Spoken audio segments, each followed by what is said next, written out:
मिमिटिक drugs that is cholinergic drugs. So previous video में हमने देखा था we have started our new topic that is autonomic nervous system pharmacology and we are concentrating on one subdivision that is autonomic system, which is divided into what? Parasympathetic, sympathetic and enteric. Okay, so now we are starting one by one. I have already told you जब भी आप ये chapter start करेंगे तो आपकी approach होनी चाहिए कि आप किस तरह से पढ़ेंगे इस चैप्टर को.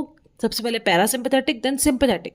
पैरासिम्पथेटिक में we have two categories and sympathetic में भी वी हैव टू कैटेगरीज. कौन कौन सी? जब हमने रिसेप्टर के बारे में पढ़ा था तो हमने पढ़ा था क्या होते हैं एगोनिस्ट और एंटागोनिस्ट. तो ऐसे ही पैरासिम्पैथेटिक टॉपिक दो सब टॉपिक्स में डिवाइड है. पैरासिम्पैथेटिक सिस्टम को जो एगोनिस्टिक एक्टिविटी शो करेंगी ड्रग्स दैट इज जो स्टिमुलेट करेंगी उनको हम पढ़ेंगे और जो इसको एंटागोनाइज करेगी सिमिलरली इन सिंपैथेटिक सिस्टम. तो आज हम स्टार्ट कर रहे हैं जो ड्रग्स वो ड्रग्स जो कि पैरासिम्पैथेटिक सिस्टम की एक्टिविटी को क्या कर रही है? स्टिमुलेट कर रही है. ठीक है, पैरासिम्पैथेटिक सिस्टम की जैसे ही जो काम करेंगी, ठीक है, उन ड्रग्स को हम क्या बोलते हैं? पैरासिम्पैथोमिमेटिक ड्रग्स. मिमिक मतलब किसी की नकल करना. ठीक है, तो ये ड्रग्स भी कैसे काम करेंगी? जैसे पैरासिम्पैथेटिक सिस्टम काम करता है. अब बात ये आती है कि पैरासिम्पैथेटिक सिस्टम क्या काम करता है. ठीक है, तो क्या काम करता है पैरासिम्पैथेटिक सिस्टम? ये हमने ऑलरेडी देखा था. हार्ट पे पैरासिम्पैथेटिक सिस्टम का क्या एक्शन होता है? डिप्रेस. क्यों? कैसे याद करना है इसको? सिंपैथेटिक सिस्टम की सिंपैथी है टुवर्ड्स व्हाट? हार्ट. तो सिंपैथेटिक सिस्टम हार्ट को क्या करेगा? स्टिमुलेट करेगा. और पैरासिम्पैथेटिक सिस्टम क्या करेगा? हार्ट को डिप्रेस करेगा. अब जो बाकी जितने भी बचे हुए ऑर्गन्स हैं, ठीक है, वहां पर क्या है? ये दोनों का ऑपोजिट रहेगा. मतलब पैरासिम्पैथेटिक क्या करेगा? स्टिमुलेट करेगा और सिंपैथेटिक डिप्रेस करेगा. तो स्टार्ट करने से पहले हम देखते हैं पैरासिम्पैथेटिक क्या करता है? हार्ट को डिप्रेस करेगा, ब्रोंकस को कॉन्ट्रैक्ट करेगा, जीआई मोटिलिटी को इंक्रीज करेगा, यूरिन आउटफ्लो को इंक्रीज करेगा, प्यूपिल में मेयोसिस मतलब कंस्ट्रक्शन ऑफ प्यूपिल करेगा और सिक्रीशंस को इंक्रीज करेगा. मतलब सलाइवेशन है, स्वेटिंग है, लेक्राइमल सिक्रीशंस है, इनको क्या करेगा? पैरासिम्पैथेटिक सिस्टम इंक्रीज करेगा. तो पैरासिम्पैथेटिक सिस्टम जो काम कर रहा है वही काम कौन सी ड्रग्स करेंगी?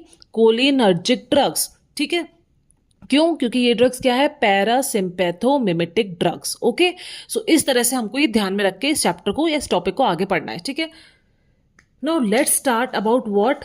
कि आपने ये देखा था कि कैसे एसिटिलकोलिन का सिंथेसिस हुआ था. This is synapse.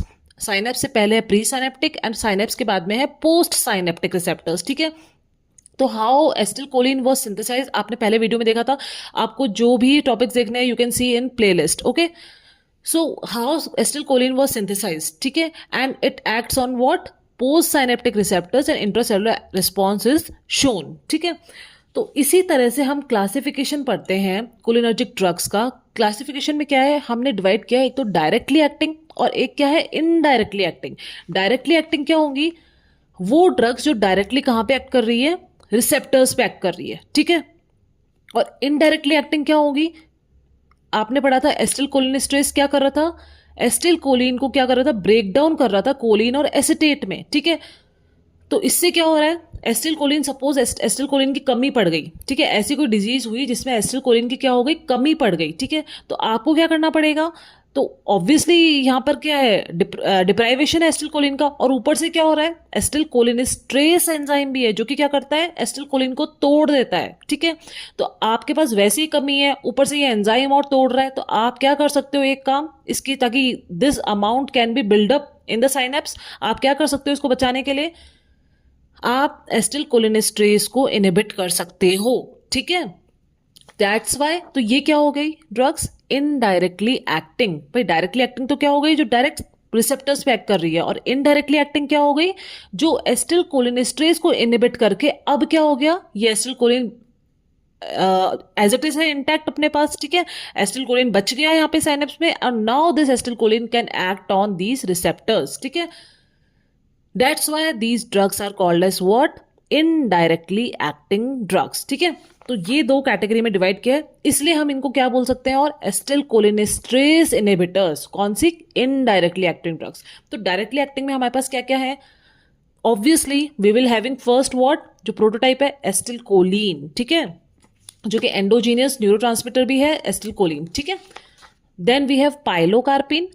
Then we have bethanechol, we have methacholine and we have carbachol. Okay, indirectly acting में बात करते हैं तो इसमें दो कैटेगरी में होता है, एक हो गया रिवर्सिबल और एक होता है इरिवर्सिबल एक्टिंग। अब रिवर्सिबल भी दो टाइप्स में होता है, एक तो होता है लिपिड सॉल्युबल और एक होता है वाटर सॉल्युबल। लिपिड सॉल्युबल मतलब टर्शियरी अमीन है इनका केमिकल स्ट्रक्चर, और वाटर सॉल्युबल मतलब क्वाटरनरी अमोनियम कंपाउंड है। ठीक है, नाउ लिपिड सॉल्युबल्स में कौन कौन से आते हैं? फाइजोस्टिग्मिन, टेक्राइन, डोनेपेजिल, राइवास्टिग्मिन, गैलेंटामिन। इनके बारे में हम आगे पढ़ेंगे डिटेल में, ठीक है, इनके यूजेस वगैरह। ठीक है, and we will also see the adverse effects and mnemonic also. ठीक है, सो वाटर सॉल्युबल में क्या है? Neostigmine, pyridostigmine and edrophonium, very very important. Then we have irreversible, मतलब ये अगर काम करेंगी तो इनका एक्शन वापस से रिवर्स नहीं हो सकता है। ठीक है, उसमें हमारे पास आती है दो categories, which is organophosphate and carbamates. Organophosphates में क्या है? Malathion, parathion, diazinon, ecothiophate and nerve gases, that is tabun, sarin, soman etcetera. ठीक है, एंड कार्बामेट्स की कैटेगरी में क्या आता है? Carbaryl, propoxur and aldicarb. Basically these are insecticides जो कि आप यूज करते हैं, वो क्या होते हैं? ये इनडायरेक्टली एक्टिंग में आते हैं, दीज आर इंसेक्टिसाइड्स। ओके, अब हम आगे बढ़ते हैं टुवर्ड्स व्हाट? Pharmacological action. तो इन ड्रग्स का फार्माकोलॉजिकल एक्शन क्या होगा?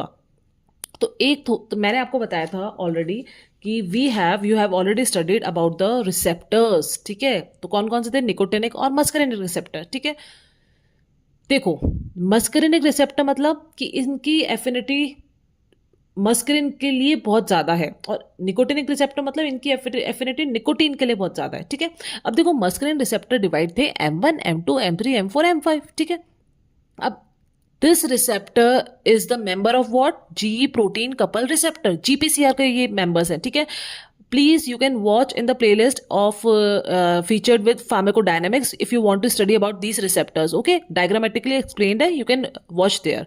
तो GPCR के मेंबर है। ठीक है, अब इसमें से M1 और M3 ये किससे कपल्ड होते हैं? GQ से। देखो जी प्रोटीन के टाइप्स थे, ठीक है, उसमें से किससे कपल्ड होते हैं? GQ से। तो GQ क्या करवाता है? कैल्शियम का सिंथेसाइज इंक्रीज कर देता है, कैल्शियम का सिक्रेशन इंक्रीज कर देता है। ठीक है, जिस वजह से क्या होगा? जैसे कैल्शियम का सिक्रेशन होगा वैसे क्या होगा? और अदर जो सिक्रीशंस होते हैं, ठीक है, जो भी लाइक गैस्ट्रिक गैंग्लिया में प्रेजेंट है तो ये गैस्ट्रिक सिक्रीशन को बढ़ा देगा। ठीक है, और ये M3 रिसेप्टर का आई में है तो लेक्राइमल सिक्रेशन को बढ़ा देगा। ठीक है, ब्रोंकस सिक्रेशंस को बढ़ा देगा। ठीक है, जो भी ग्लैंडुलर सिक्रेशंस है उनको इंक्रीज कर देते हैं। ठीक है, by because these are coupled with what? GQ receptor. ठीक है, GQ प्रोटीन। ऐसे ही M2 रिसेप्टर किससे कपल्ड है? GI से। ठीक है, तो GI क्या क्या करता है? ये किसके सिंथेसिस को, किसके कौन से आयन के सिक्रेशन को बढ़ाएगा? पोटेशियम को। अब पोटेशियम का सिक्रेशन बढ़ेगा तो it will result in what? Hyperpolarization, जिस वजह से क्या होगा? हार्ट रेट क्या हो जाएगी? कम हो जाएगी। हाइपरपोलराइजेशन मतलब मेम्ब्रेन एक्साइटेबिलिटी डिक्रीज हो जाएगी, जिस वजह से M2 रिसेप्टर्स क्या करते हैं? हार्ट पे हार्ट रेट को डिक्रीज कर देते हैं। और ऑलरेडी आपने पढ़ा था कि पैरासिम्पैथेटिक सिस्टम क्या करता है? हार्ट के ऊपर क्या एक्शन है इसका? डिप्रेस करना। तो इस तरीके से इसका डिप्रेशन का एक्शन आता है हार्ट के ऊपर। ठीक है, तो इस तरह से ये रिसेप्टर्स काम करते हैं। दूसरे हैं nicotinic receptor. These receptors are ligand gated ion channel receptor. ये भी आप उसमें प्लेलिस्ट में जाके देख सकते हैं। ठीक है, लाइगेंड गेटेड आयन चैनल, इसमें क्या होता है? जैसे ही एसिटिल कोलिन रिसेप्टर्स के आगे ऊपर आके बैठेगा वैसे ही क्या होगा? सोडियम की एंट्री आयन चैनल से होगी और this receptor will show it's particular response. ठीक है, तो इसमें कौन से टाइप से होते हैं? NN और NM। ठीक है, NM कहाँ पे प्रेजेंट होते हैं? न्यूरोमस्कुलर जंक्शन में। ठीक है, और गैंग्लिया। ठीक है, ऑटोनॉमिक गैंग्लिया। और NN कहाँ पे होते हैं? At these are also present at ganglia and adrenal medulla. ठीक है, so this is the way how these are classified. अब इनके पर्टिकुलर एक्शंस हैं, पर्टिकुलर मस्करिनिक एक्शन है, इसी बेसिस पे, रिसेप्टर के बेसिस पे पर्टिकुलर निकोटिनिक एक्शंस है। तो सबसे पहले हम देखते हैं मस्करिनिक एक्शन। और दूसरी बात, इनके यूजेस भी I have classified, or I will differentiate how this is the muscarinic action, this is the nicotinic action. I will explain in detail. Okay, so now muscarinic action क्या होता है? Heart के ऊपर क्या होता है इनका एक्शन? इनिबिटरी। ये आपने देख लिया, ठीक है, क्योंकि GI से कपल्ड है वो। तो M2 रिसेप्टर्स की वजह से क्या इनिबिटरी एक्शन है, मतलब नेगेटिव क्रोनोट्रोपिक एंड नेगेटिव ड्रोमोट्रोपिक। ठीक है, मतलब हार्ट रेट भी डिक्रीज करेगा ये और कंडक्शन भी डिक्रीज करेगा। क्यों? क्योंकि एवी नोड में कंडक्शन डिले कर दे करके, ठीक है। उसके बाद है ब्लड वेसल्स पे आते हैं। देखो, this is, please mark my words, no direct cholinergic supply is present on blood vessel. This is a viva question, ठीक है, this is a pre PG question. No direct cholinergic supply is present on blood vessels. कौन से receptor present होते हैं? M3 receptor endothelium में present होते हैं of blood vessel, ठीक है। ब्लड वेसल की जो एंडोथीलियम है वहां पे कौन से रिसेप्टर प्रेजेंट है? M3 रिसेप्टर, ठीक है। तो जैसे ही एस्टिलकोलिन M3 रिसेप्टर को स्टिमुलेट करेगा तो वैसे ही क्या होगा? M3 receptor will release what? Nitrous oxide, NO का रिलीज होगा, ठीक है। And NO by phosphodiesterase 3 inhibition will result in what? Vasodilation. तो इस तरह से ये तो क्या कराता है? वेसोडाइलेशन कराता है। बट अगर एंडोथीलियल इंजरी है, ठीक है, तब एस्टिलकोलिन क्या कर सकता है? डायरेक्टली इस पे M3 रिसेप्टर को स्टिमुलेट करके वेसो कंस्ट्रक्शन करवा सकता है, ठीक है। और कुछ जो नर्व एंडिंग्स है जो कि नॉर एड्रेनलिन रिलीज करती हैं, जो वेसो कंस्ट्रक्टर नर्व एंडिंग्स है जिनसे क्या रिलीज होता है? Nor adrenaline. तो वहां पर एस्टिलकोलिन नॉर एड्रेनलिन को इनिबिट करता है और फिर क्या करवाता है? वेसो डायलेशन। तो एक थ्योरी ये भी है कि how it causes वेसो dilation. But अगर एंडोथेलियम में इंजरी है it will result in what? वेसो construction. Clear? Now I पे क्या इफेक्ट है इसका? These drugs causes what? Meiosis, मतलब कंस्ट्रक्शन ऑफ प्यूपिल। प्यूपिल मतलब छोटा हो जाएगा, ठीक है। और क्या करती हैं ये? स्पिंक्टर प्यूपिलाई और सर्कुलर मसल ऑफ आई को भी ये क्या करती हैं? कॉन्ट्रैक्ट करती हैं, ठीक है। और अकोमोडेशन कैसे कॉज करती हैं? These drugs also cause accommodation of eye. कैसे? by ciliary muscle contraction. Okay, so these two things are very important in relation to eye. Then we have glands. Glands में क्या होता है? increase salivation होता है, lacrimation होता है, increase sweating, ठीक है। You remember sweating में कौन सा था? sympathetic cholinergic, ठीक है। मैंने आपको बताया था कि except sweating sympathetic में, तो sympathetic cholinergic supply होता है sweating के लिए, ठीक है। Then we have urinary bladder. इसमें क्या होता है? Increase micturition. क्यों? क्योंकि डिट्रेसर मसल जो ब्लैडर पे है वो तो क्या करेंगी? कॉन्ट्रैक्ट। और ट्राइगोन क्या करता है? जो कि स्पिंस्टर है वो रिलैक्स करेगा, जिससे क्या होगा? इंक्रीज मिक्चुरेशन, ठीक है। और GIT पे क्या है? These causes increase acid secretion, HCl का इंक्रीज हो जाता है। तो it these drugs can result in what? Peptic ulcer disease also, ठीक है। और पेरिस्टल्सिस भी इंक्रीज करेंगे ये। स्पिंस्टर जो ईसोफेजियल स्पिंस्टर है वो भी क्या होगा? रिलैक्स होगा। तो बेसिकली ये ड्रग्स क्या करती हैं? स्पिंस्टर जो भी है वहां पे उनको रिलैक्स करती हैं, ठीक है। Then we have bronchus. Bronchus में क्या करती है? Bronchoconstriction. तो अगर किसी पेशेंट को एज्मा है तो आपको कोलिनर्जिक ड्रग्स प्रिस्क्राइब नहीं करनी है। अभी तक ये समझ में आ गया होगा, ठीक है। Now coming to nicotinic action. Nicotinic में क्या है? ऑटोनॉमिक गैंग्लिया है और NMJ पे है। Autonomic ganglia both sympathetic and parasympathetic are stimulated via NN receptor. अब आपने देखा था पैरासिम्पैथेटिक और सिंपैथेटिक दोनों किससे होते हैं? गैंग्लिया पे कौन से रिसेप्टर्स होते हैं? NN रिसेप्टर, ठीक है। ये तो हो गए ऑटोनॉमिक गैंग्लिया पे। और NMJ पे कहाँ पे होते हैं? स्केलेटल मसल कॉन्ट्रैक्शन कॉज करते हैं NM रिसेप्टर्स, ठीक है। ये होते हैं इनके निकोटिनिक एक्शन, ठीक है। तो अब आगे चलते हैं और आगे हम देखते हैं अब इनके यूजेस और उनके क्या है इन ड्रग्स के। What are the uses of these drugs? देखो, एस्टिलकोलिन जो है it is not used clinically. क्यों? क्योंकि प्लाज्मा में एसिटिलकोलिनेस्ट्रेज एंजाइम होता है तो वो उसको क्या कर देता है? जल्दी से मेटाबोलाइज कर देता है। इवन IV भी इसका कोई इफेक्ट नहीं आने देता, ठीक है। इतना लॉन्ग ड्यूरेशन का इफेक्ट नहीं है, इट इज शॉर्ट एक्टिंग, ठीक है। Then we have methacholine. तो मैक्सिमम एक्शन मिथाकोलिन का कहाँ पे होता है? मायोकार्डियम पे होता है। ऑल्सो आप मिथाकोलिन को इनहेलेशन के रूट से भी दे सकते हैं आप, ठीक है, for testing what? Bronchial hyper reactivity in patients जिनमें क्या हो रहा है कि एजमेटिक सिम्टम्स नहीं दिख रहे हैं आपको, ठीक है। तो उनमें आप क्या कर सकते हैं? उस पेशेंट में आप ये चेक कर सकते हैं मिथाकोलिन को इनहेलेशन रूट से देके। And it is called as methacholine challenge test. Okay, this is for pre PG MCQ। Then we have bethanechol. इसका एक्शन किस पे है? यूरिनरी ब्लैडर पे। See whatever I have underline with purple color, okay, those are muscarinic action and those underlined with red color, these are nicotinic action। तो बिथाकोलिन का action कहाँ पे है? यूरिनरी ब्लैडर पे। कैसे? Post operative paralytic ileus and post operative urinary retention. अब जैसे suppose कोई पोस्ट ऑपरेटिव यूरिनरी रिटेंशन हो गया या फिर कोई पोस्ट पार्टम यूरिनरी रिटेंशन है, ठीक है, तो उस केस में यू कैन गिव बिथेनेकॉल, ठीक है. It has no nicotinic activity. Okay. Then we have pilocarpine. See, this pilocarpine is favorite topic of examiners, especially PGI Chandigarh. Okay. This is very important. This is their favorite question. Okay. So this is used in glaucoma. Pilocarpine is used in what? It is used in glaucoma. और इसका क्या होता है, pupillary construction action होता है, तो it can reverse mydriasis caused by atropine. अब atropine क्या है, ये आप पढ़ रहे हो कोलिनर्जिक ड्रग. एट्रोपिन क्या होती है, एंटी कोलिनर्जिक, मतलब इन ड्रग्स के अगेंस्ट जो काम करती है वो कौन सी ड्रग है, एट्रोपिन. तो एट्रोपिन क्या करेगी, ये मियोसिस कर रहे हैं तो एट्रोपिन क्या करेंगी, मिड्रियासिस कर देगी, मतलब प्यूपिल को डायलेट. अब अगर एट्रोपिन की पॉइजनिंग हो गई तो उसको सही करने के लिए आप कौन सी ड्रग दोगे, आपको कोलिनर्जिक देना पड़ेगा, तो आप पाइलोकार्पिन देते हैं उसमें, ठीक है, इसका meiotic action. Also, so this is used in glaucoma. It is drug of choice. ठीक है, it is used in both type of glaucoma, whether it is open angle or angle closure glaucoma. ठीक है, तो pilocarpine also क्या करता है, contraction करता है सीलियरी मसल का एंड सर्कुलर मसल का, and it opens what trabecular meshwork and it causes increase drainage of aqueous humour. Okay, जिस वजह से क्या होता है, इंट्राऑक्यूलर टेंशन डिक्रीज हो जाता है.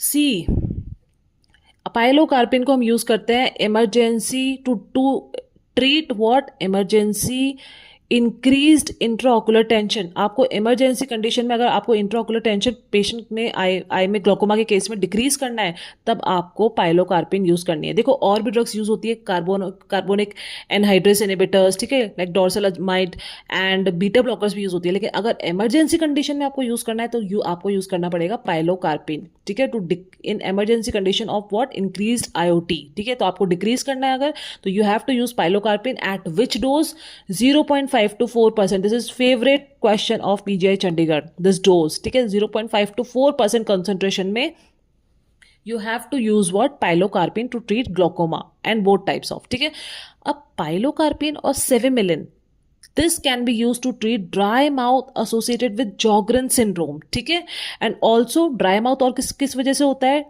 अगर किसी की रेडिएशन है, कीमोथेरेपी चल रही है, ठीक है, तो रेडियोथेरेपी, तो उसमें भी क्या होता है, there is a radiation damage of salivary gland, जिससे क्या होता है, salivary glands can not secrete what, saliva, and it can result in what, dry mouth. तो उसको ट्रीट करने के लिए आप क्या यूज कर सकते हैं, सेविमिलिन और pilocarpine. Done.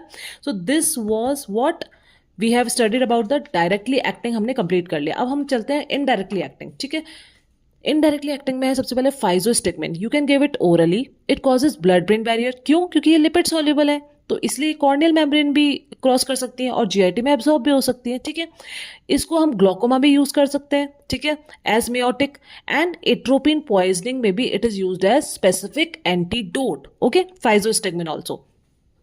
C, this is again what, it is muscarinic action. ठीक है, it is also what, muscarinic action. अभी तक निकोटिनिक एक्शन नहीं आया है कोई भी, ठीक है, कोलिनर्जिक ड्रग्स का. So you can also divide in muscarinic and nicotinic action if you want to write exam in answer in exams. ठीक है, और प्री पीजी के हिसाब से you can, this video is sufficient. Then we have tecrine, donepezil, rivastigmine, galantamine. Already I have uploaded, you can see playlist of CNS pharmacology. I have already told about these drugs which are used in Alzheimer. ठीक है, so firstly tecrine was the drug of choice, but due to frequent dosing and hepatotoxicity, अब tecrine को हम use नहीं करते हैं. we use what, donepezil, galantamine for Alzheimer, and rivastigmine is used for treatment of dementia in Alzheimer. ठीक है, so we have now neostigmine. Neostigmine का nicotinic use है myasthenia gravis. Now myasthenia gravis is what? It is an autoimmune disorder जिसमें क्या होता है, auto antibodies form हो जाती है towards what, nicotinic receptors. Suppose ये रिसेप्टर है, तो यहाँ के इसके अगेंस्ट क्या है, ऑटो एंटीबॉडीज फॉर्म हो जाएगी, तो अब न्यूरो ट्रांसमिशन क्या होगा, वो प्रॉपर नहीं हो पाएगा. There is a breakage in neuro transmission.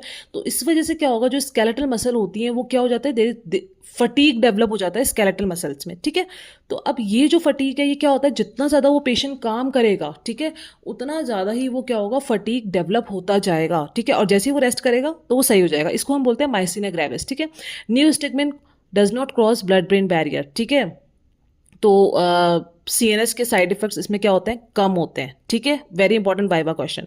दूसरा, नियोस्टिगमिन को you can use for cobra bite, ठीक है। You can also use for post operative paralytic ileus and atonia of urinary bladder may be after postpartum, मतलब post operative urinary retention, and also reversal of competitive skeletal muscle relaxants, ठीक है। अगर आपको reverse करना है, आपने कोई SMR दिया है तो उसके लिए भी आप क्या यूज कर सकते हैं, नियोस्टिगमिन, ठीक है। डोज क्या है माइसिनिया ग्रेविस के लिए, 0.5 to 1 मिलीग्राम सबक्यूटेनियस और intramuscularly and 15 to 30 milligram orally, ठीक है।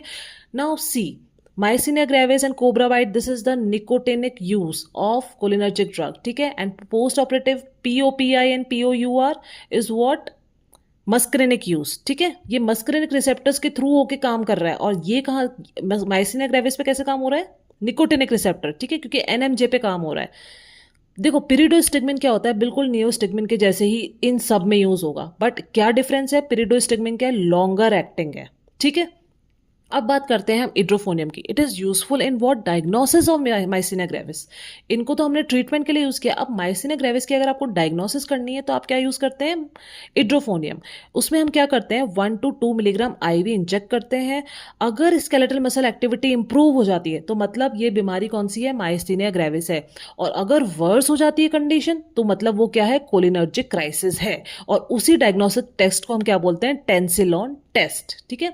मिथाकोलिन को जो हमने ब्रोंकियल एस्मा के लिए किया था वो क्या था, मिथाकोलिन चैलेंज टेस्ट, और ये क्या है, Tensilon test for edrophonium, pre PG MCQ again. So edrophonium का ड्यूरेशन ऑफ एक्शन होता है 10 से 20 मिनट, ओके। और नियोस्टिगमिन का होता है, यू कैन से 10 मिनट्स और 20 minutes to 3 hours, okay. And pyridostigmine का होता है 3 to 6 hours, okay, long duration of action.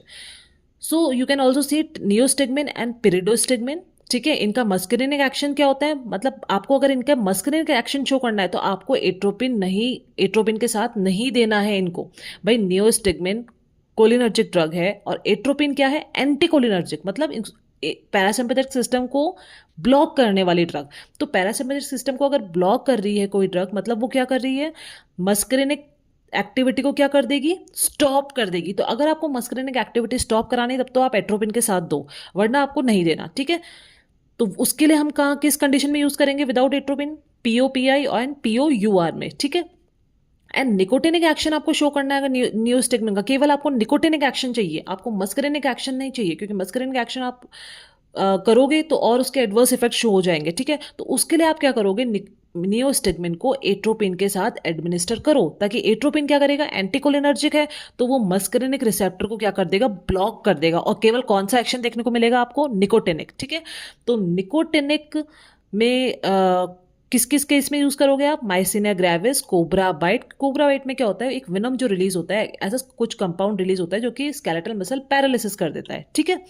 And reversal of non depolarising muscle relaxant, उस केस में आप नियोस्टिगमिन को एट्रोपिन के साथ यूज कर सकते हैं, ठीक है।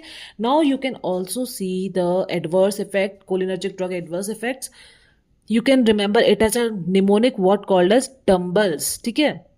डम्बल्स में क्या है, D से डायरिया, U से यूरिनेशन, मतलब जो भी कोलिनर्जिक के फार्माकोलॉजिकल एक्शंस थे अब वो क्या हो गए, एग्जेजरेट हो गया, मतलब बहुत ज़्यादा बढ़ के सामने आ रहे हैं क्योंकि एडवर्स इफेक्ट है, ठीक है। तो डायरिया है, यूरिनेशन है, मियोसिस है, मसल वीकनेस है, ठीक है, ब्रोंकोरिया या ब्रोंकोस्पाज्म है, ब्रेडिकार्डिया, MSS है, लेक्राइमेशन है और salivation. You can remember it as dumbbells, okay. So this completes your cholinergic drug. Thank you for watching and subscribe my channel.